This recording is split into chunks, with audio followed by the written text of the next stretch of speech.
नमस्कार आदाब, आप देख रहे हैं जय हिंद न्यूज। मैं शेख अब्दुल आपका मैं फिर से एक बार स्वागत करता हूं जय हिंद न्यूज में। आइए हम यहाँ, आपका नाम क्या है सर? अब्दुल रहमान खान, राष्ट्रीय अध्यक्ष वतन रक्षा फाउंडेशन। अभी रात के 11:30-12 बज रहे हैं, आप यहाँ पे क्या कर रहे हैं? हम 7:30 बजे से यहाँ पर हमारे सभी लोग, सभी मुसलमान भाई लोग और यहाँ पे बहनें भी हमारी आ चुकी हैं। ये कोई महाराज या गिरी करके उन्होंने हमारे नबी करीम सल्लल्लाहु अलैहि वसल्लम की शान में बहुत गुस्ताखी की है।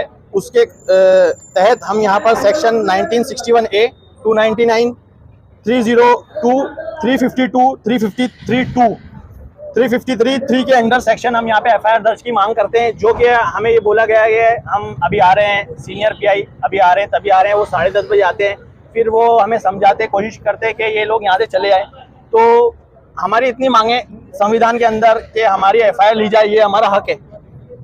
तो आप लोगों से और सभी लोगों से ये अपील है कि ज़्यादा से ज़्यादा लोग जुड़ें, क्योंकि ये मेरा एक पर्सनल मुद्दा नहीं है। मैं NGO चलाता हूँ, मैं सब लोगों के लिए, हिंदू मुस्लिम सब के लिए काम करता हूँ, लेकिन जब मैं एक मुसलमान हूँ तो मेरा ये फ़र्ज़ है और मेरा हक है कि मैं अपनी ईमान की थोड़ी सी राय बराबर जिंदा दिली की बुनियाद देते हुए मैं यहाँ पे आऊँ और यहाँ पे उसके खिलाफ FIR करूँ या उसके खिलाफ कंप्लेंट करूँ। वो भी मैं कानून के दायरे में कर रहा हूँ। वो भी मांग जो हमारी सबकी है यहाँ पर मुसलमानों की, जो कि माहिम में FIR हो चुकी है, नागपाड़ा में FIR हो चुकी है, जोगेश्वरी अंबोली में हो चुकी है। तो यहाँ तक के पूरे महाराष्ट्र में जालना वगैरह सब जगह FIR हो गई है। तो यहाँ पर FIR क्यों नहीं ली जा रही है? हमें बोला है कल हमें DGP का अप्रूवल लेना पड़ेगा। तो उसमें सीनियर PI को किसका अप्रूवल लेने की जरूरत है यहाँ पर? तो आपके चैनल तो कौन से सीनियर साहब ने आपको बोला, उनका नाम जानते हैं आप? जी, आगे जो सीनियर चंद्रकांत सरोदे सर हैं, वाकई में बहुत अच्छे हैं, काबिल तारीफ है उनकी, लेकिन इस टाइम पे वो हमारी FIR क्यों नहीं ले रहे हैं मुझे मालूम नहीं। कल का आश्वासन दिया जा रहा है हमारे को, तो उससे क्या हो रहा है कि उनका कीमती समय तो है, क्योंकि वो बहुत सारे काम है उनके डिपार्टमेंट के, लेकिन यहाँ पे जो इतने लोग जमा हो रहे हैं तो ये भी सब अपना घर बार, यहाँ पे हमारी बहनें जमा है। तो ये क्यों जमा है कि हमारे आका की बारगाह में शान में गुस्ताखी की है। हमें या कभी भी कोई भी उठता है, कोई भी चूहा किधर से उठ के कुछ भी बोलेगा तो हम लोग चुपचाप सुन के ले रहे हैं। तो कब तक हम खामोश रहेंगे? ये अभी नबी के बारे में बोला गया, इससे ज्यादा और कौन है?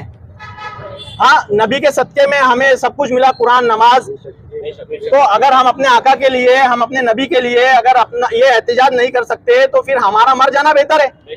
तो मैंने उनसे ये कहा, आप ऑर्डर निकलवा दो और हमें शूट आउट साइड का ऑर्डर निकल दो। इतनी रात को आप क्या कर रहे हैं यहाँ पे कनकिया पुलिस स्टेशन में?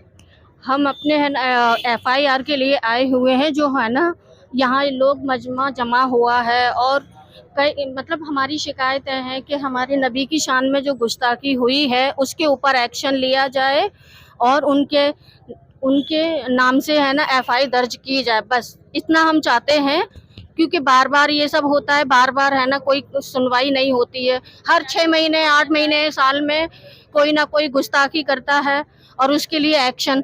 सिर्फ इतना ही तो चाह रहे हैं हम कि है ना उनकी FIR हो जाए बस।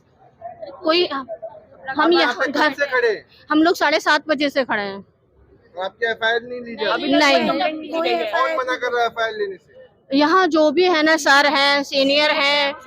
हाँ, नाम तो हमने नहीं देखा है, क्योंकि हमारे जो भाई हैं, जेंट्स लोग हैं, वो जा रहे हैं अंदर। हम लोग सिर्फ यहाँ खड़े हैं ताकि जेंट्स हैं तो जेंट्स के सामने जेंट्स जाएं। तो और यहाँ पे कब तक खड़े रहेंगे? जब तक है ना FIR नहीं है। ये ऐसा है कि जो FIR करने के लिए हम लोग यहाँ पर आए थे गौसिया मस्जिद की ताल्लुक से हवाले से, तो यहाँ पर ये हुआ है कि नाला सुपारा के अंदर एक यूनिट में FIR हो चुकी है।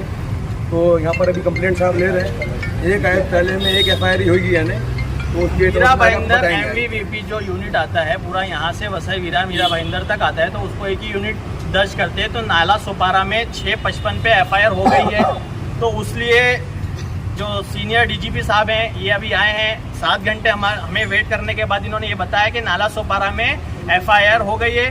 तो आप लोगों से ये रिक्वेस्ट है, आप अपने घर पे जाइए और अभी DGP साहब कुछ बोलेंगे। कि अपना मेरा भाईंदर वसई विरार आयुक्तालय एक पूरा यूनिट है, वहाँ पे नाला सुपारा पुलिस स्टेशन में ऐसी ही कंप्लेंट आई थी। वहाँ पे एक FIR रजिस्टर हुआ है। वो FIR हम आगे की कार्रवाई के लिए वहाँ पे भेजने वाले हैं। आपका जो निवेदन है वो भी हमने लिया है, वो FIR के साथ ही हम वहाँ पे भेज देंगे। तो मेरी आपसे विनती है कि आप सब लोग अभी घर पे जा सकते हैं। ये जो एक यूनिट है वो एक यूनिट में एक FIR दाखिल हो गई, इसलिए आप सब लोगों की जो भावनाएं हैं, आपका जो इसमें निवेदन है, ये सब हम उसके साथ जोड़ के जो कंसर्न पुलिस स्टेशन, जो कंसर्न इन्वेस्टिगेशन ऑफिसर है, उसके पास भेजेंगे और वो इसके हिसाब से आगे की कार्रवाई करेंगे। सर ये जो काशी मीरा में कुछ विवाद होता है तब आप लोग बोलते हैं कि काशी मीरा जाइए, तो ये वसई में हुआ है तो सर यहाँ पे क्यों आप बोल रहे हैं वो एफआईआर नहीं होगी? एफआईआर दाखिल करने के लिए किसको अधिकार है? तो जिस एरिया में, जिस पुलिस स्टेशन के एरिया में जहाँ पे एफआईआर दाखिल होती है, घटना घटती है, वही पुलिस स्टेशन में एफआईआर रजिस्टर होती है और वही कोर्ट को उसका अधिकार कॉग्निजेंस लेने का रहता है। तो यहाँ पे एफआईआर दाखिल नाला एक यूनिट है पूरा मेरा भाईंदर वसई विरार पुलिस आयुक्तालय। घटना घड़ी है नासिक में, तो वहाँ पे ऑलरेडी एफआईआर रजिस्टर है। फिर भी अपने पूरे आयुक्तालय की तरफ से नाला सुपारा पुलिस स्टेशन में एक एफआईआर दाखिल है। ये एफआईआर का इन्वेस्टिगेशन करने का यहाँ पे अपने को अधिकार नहीं रहता। जिस एरिया में घटना घटी है वो वही उसी पुलिस स्टेशन में भेजी जाती है और वहीं पे उसका आगे से इन्वेस्टिगेशन होता है। तो ये आप अपनी एफआईआर दाखिल किया है तो वो वही जो पहले से गुनाह दाखिल है उसमें वो क्लब की जाएगी और उसमें आगे का इन्वेस्टिगेशन होने वाला है। तो हम उम्मीद करते हैं इंशाल्लाह कि जिस तरीके से डीजीपी साहब ने बोला है, तो मुसलमानों की अब क्या है, हर वक्त हर महीने 2 महीने में कहीं से चूहा कोई भी गिरगिट उठ के कुछ भी बोल रहा है, तो इंशाल्लाह ये उम्मीद करते हैं कि हम मुसलमान लोग ऐसे आगे से कुछ भी होगा तो उसके लिए एहतिजात करेंगे और कानून अपना काम करेगा। तो हम कानून के दायरे में रह के ही उनको कंप्लेंट देने आए थे और उन्होंने हमें समझा दिया है कि यूनिट एक ही है मीरा भाईंदर का, उसमें एक एफआईआर होती है। तो इंशाल्लाह उम्मीद है कि उन पे महाराज जो भी हैं उनका नाम है, क्योंकि हमारे मुसलमान आलिम दीन मौलाना कोई भी किसी भी धर्म गुरु के बारे में कुछ नहीं बोलता है, भगवान की तो दूर की बात है। तो उन लोगों को कुछ काम धंधा नहीं है शायद, इसलिए वो डायरेक्ट मुसलमानों के पैगंबर और हमारे नबी पे आवाज़ उठा रहे हैं। तो उनको थोड़ा सीखना और समझना चाहिए। तो उम्मीद है भारत के कानून से कि अब उन पे कार्रवाई होगी इंशाल्लाह, उम्मीद करते हैं। अस्सलाम वालेकुम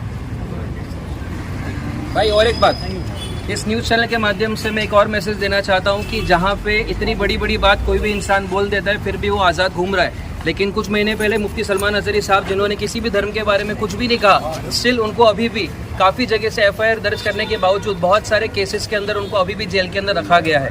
तो मेरी ये रिक्वेस्ट रहेगी बाकी सारे मेरे भाइयों से, मुसलमान भाइयों से, कि ये भी एक चीज़ को फैलाया जाए कि मुफ्ती सलमान अजहरी को जल्द से जल्द रिहा किया जाए। उन्होंने बहुत अच्छा दीन का काम किया है, हम सबके दिलों के अंदर वो दीन जो आज जगा के रखा है उन्होंने, वो बहुत अच्छी तरीके से उन्होंने जगाया है। उन्होंने कोशिश की है हम सबके दिलों में ईमान को ताज़ा रखने की, आज हमारे दिलों में जो इश्क़ रसूल है वो पैदा करने की उन्होंने बहुत कोशिश की है। मैं इस न्यूज़ चैनल के माध्यम से यही मैसेज देना चाहता हूँ बाकी हमारे मुसलमान भाइयों के लिए कि आप लोग प्लीज़ दुआ कीजिए और इसी तरीके से इस मैसेज को आगे पहुँचाइए ताकि उनकी, मतलब आप सोए हुए मुसलमानों को जगाना चाहते हैं? बेशक बेशक, सोए हुए मुसलमानों को जगाने की हम कोशिश कर रहे हैं। आज काफ़ी महीनों से वो जेल में हैं और सब लोग शायद उनका नाम जो है वो भूल चुके हैं। तो मैं वापस से एक बार आप लोग के जहन में नाम डालना चाहता हूँ, मुफ्ती सलमान अजहरी जो आज भी जेल में है। हम सब आवाज़ उठाएंगे तो इंशाल्लाह उनको भी जल्द से जल्द रिहाई मिल जाएगी।